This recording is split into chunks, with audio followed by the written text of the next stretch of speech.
At the heart of the relationship between China and the United States, which is extraordinarily complex, are many elements. Two of those elements focus on China's hardliners as well as their philosophical strategies. These are the Ying Pai and the strategic philosophy of the Shi. These concepts are not just theoretical constructs. They significantly shape the practical contours of China's global strategy. They're part of the Chinese goal to replace America as the political and military leader of the world by 2049, which is just 25 years away. And that date has significance because it is 100 years from when the People's Republic of China was created by Mao Zedong. Now, what the Ying Pai is it's a group of anti-America hawks, and it literally translates to hardliner. They contrast against the more moderate reformist voices within China, which are actually going away. And this group has a very influential leader. It's Xi Jinping. He is considered part of the Ying Pai within China. The Ying Pai believe that China has a historical and moral right to reclaim its position as a preeminent global power. They feel that the century of humiliation when China was subjugated by foreign powers needs to be avenged and corrected by 2049, as I said before. Now, the Ying Pai view the West and the United States with suspicion, disdain, and anger. They believe that the West is in decline and that China needs to assert itself and be more forceful on the global stage. The Ying Pai isn't solely motivated by nationalism, though. They focus on their party, the Chinese Communist Party, as their leadership model being the superior one. To them, Western democratic ideals aren't universally applicable and may actually be detrimental to China's unique socio-political systems.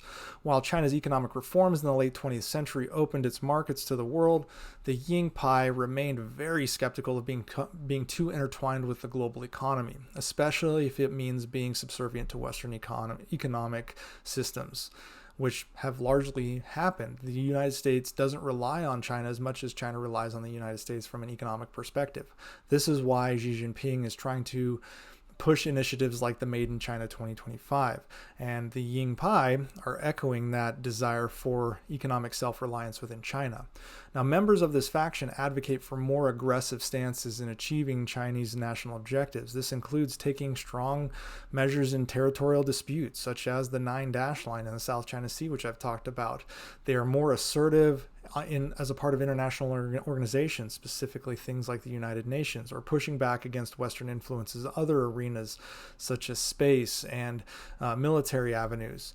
So this brings me to Shi, which is a traditional Chinese concept that can be translated to strategic advantage. The term is deeply rooted in Chinese philosophy and strategic thinking, and it holds significance in their martial arts, their board games, their classic military strategies, their business dealings, etc. It permeates pretty much everything in China. We mostly discuss Shi when it comes to military strategy. Notably, Sun Tzu's The Art of War uses Shi. However, Shi revolves around the art of manipulating all situations to create a strategic advantage, not just military situations. On the global stage, Shi often means that China does whatever is necessary, whether in bad faith or not, to get a desired outcome. But they must do so in a way that doesn't completely isolate China. You actually see this somewhat in a game called Wei Shi, which I'll talk about in a bit.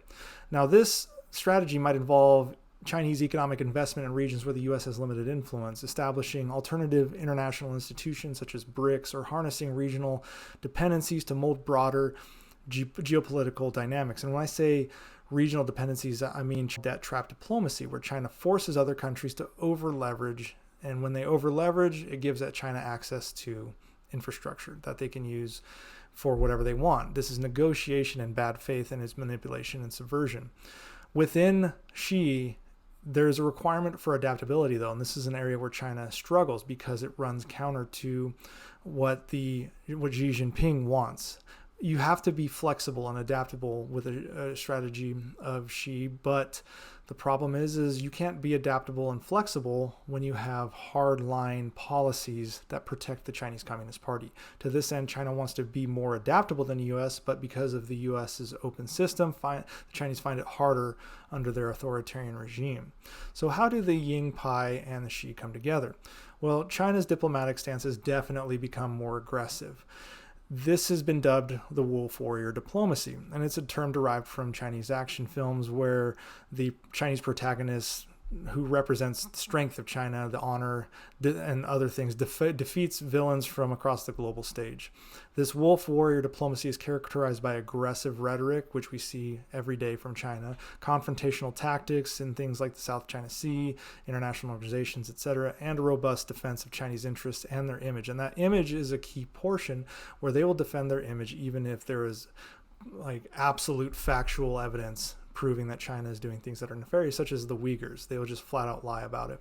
Now, given what we've seen from the Ying Pai, from what the teachings with regard to Shi are, do I think China's reliance on teachings that applied to regional dynamics and warfare thousands of years ago will be successful today? Well, to put it bluntly, no, not at all. I think the Ying Pai are outdated in their thinking, and things like The Art of War and the 36 Stratagems may be fun and interesting to read, but they're very basic for today's modern warfare. There is a game that originated in China that sums up what I have been talking about, and it's Wei Qi. I talked about it briefly earlier. It's a long-term and short-term strategy game in which you have to deceive your opponent and use indirect confrontation to surround your opponent and take over the board. Unlike chess, which favors direct engagement, Wei Qi uses strategic patience, long-term positioning to encircle the rival. In fact, Wei Qi translates to encircling game. Now, for the Chinese, this is more than a game. It is a Chinese philosophical worldview and a strategy used as a metaphor for the world stage relative to China. The problem for China is when you look at the geostrategic board game that is Earth, China has done a pretty poor job getting itself surrounded by adversaries to their south and east, all the way from India to Japan, largely because Wei Qi is not real life.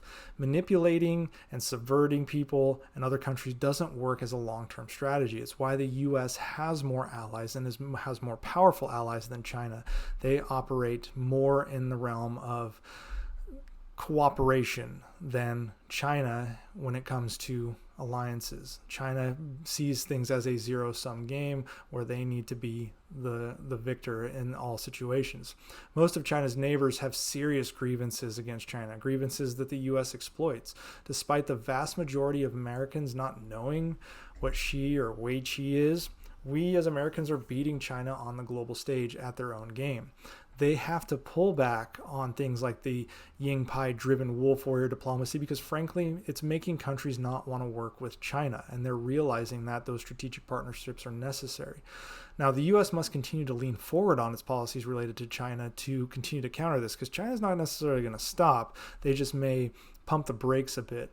This includes the U.S. needs to strengthen its alliance and partnerships in the region, and this includes NATO, but also invest in other partnerships like the Quad and broaden partnerships like the Asian countries, not Asian, but the ASEAN countries.